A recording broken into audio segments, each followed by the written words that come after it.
Hello students, in this video we are going to discuss about lesson 4 India in the 18th century. Already you have learned about the invasion of Babur in the 7th class. So it is a continuation.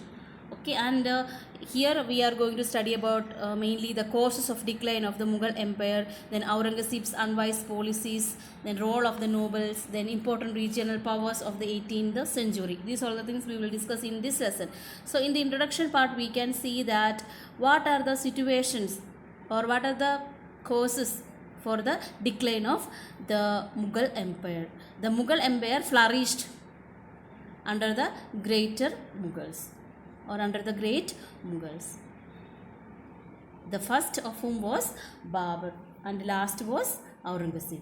He died in 1707. Aurangzeb died in 1707, and after the death of Aurangzeb, the empire started to decline rapidly.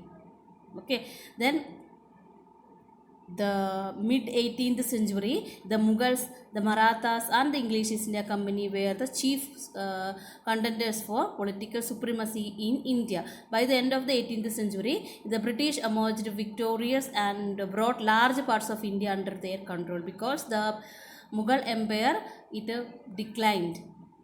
The rulers were very weakened. That is why in the mid 18th century, the English East India Company, or by the end of the 18th century, the British emerged victorious and brought large part of India under their control. And now we are going to study about the important causes of decline of the Mughal Empire. The first reason, that is, many reasons are there, several causes are there, but we are going to discuss about some reasons. First reason, Aurangzeb's unwise policies. Okay, Aurangzeb's unwise policies. At the time of Akbar, he introduced many policies. He adopted many ideas for tolerating religions except Muslims. But at the time of Aurangzeb, he reversed Akbar's policies of diplomacy and religious tolerance. And Akbar cancelled some taxes also. But at the time of Aurangzeb, he reimbursed some taxes, example jizya. Okay, and he gave permission for the destruction of temples. And his revenue collectors oppressed the peasants, and during his long absence from North India, Aurangzeb became involved in the affairs of the Deccan and neglected the administration of the empire. This allowed the ambitious noble to become powerful. At the time of Akbar, he abolished some taxes, but at the time of Aurangzeb, he reimbursed these taxes, example jizya, and he gave permission to destruct the temples. Okay, this was the main reason. And next, the reason or role of the nobles. After the death of Aurangzeb, the noble become more powerful than the king. After Aurangzeb's death, the three main groups of nobles, the Turains of Afghanistan, the Iranians of Persia, and Hindustanis of India. Okay, and they assumed the role of kingmakers, and they hatched conspiracies against the king and raised rival conditions to the throne.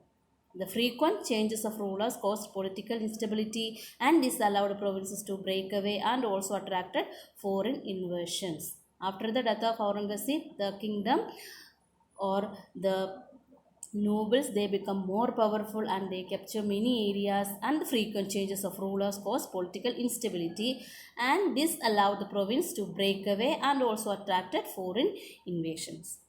Okay, what is next? And what are the role of the later Mughals?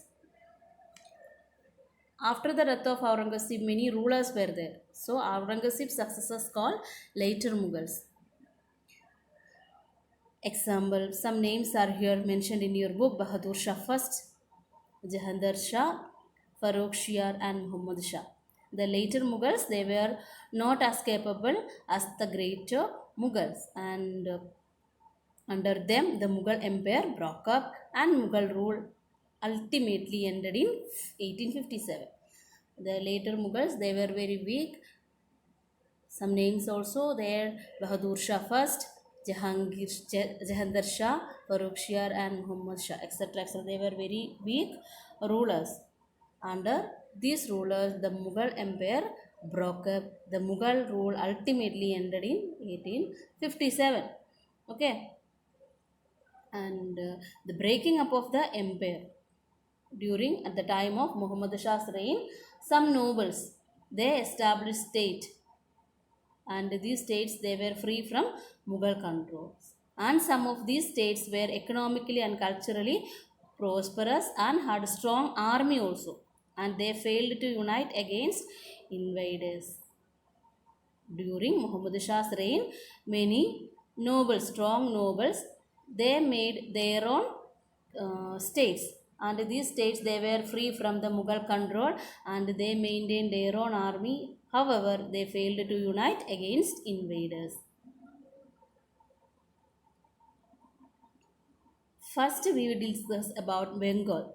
Murshid Qali Khan, who had been made the governor of Bengal in 1717, became almost independent, and he and his successors reorganized the administration of Bengal and promoted agriculture and trade. Under them, Bengal became a prosperous state. They, however, neglected the army and navy and failed to check corruption among their officials. I told you that at the time of Muhammad Shah's reign, many nobles they become more powerful and they made their own state, and these states was free from Mughal control also. First state is Bengal, and Murshid Qali Khan was the governor of Bengal, and these state comparatively prosperous than other states. Anyway, they didn't or they neglected the army and navy, and they failed to check corruption among their officials. Second one, that is Awadh. The state of Awadh became more or less independent under Sadat Khan, who became the governor around 1724.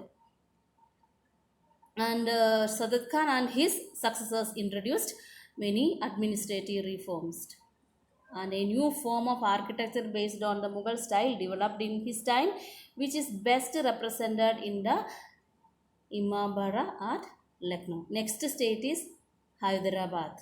Chin Khalid Khan, he was called or better known as Nizam ul Mulk.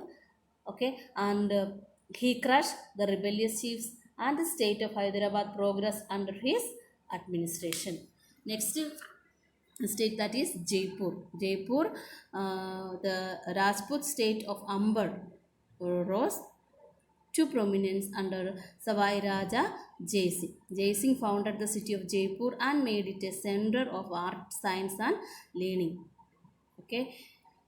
Next state is Bharatpur and Rohilkhand. The Jats of the reigns around Delhi, Agra, and Mathura established the state of Bharatpur, and these states or the Rohilla Afghans formed the state of Rohilkhand, covering the territories of Moradabad, Bijnor, and Bareilly in Uttar Pradesh. So these are the important states, and these states were controlled by strong nobles because the king was very weak, and nobles become more powerful than the king, and they made their own state, and these states was free from Mughal control, and anyway they failed to unite against invaders. So this much is enough for today.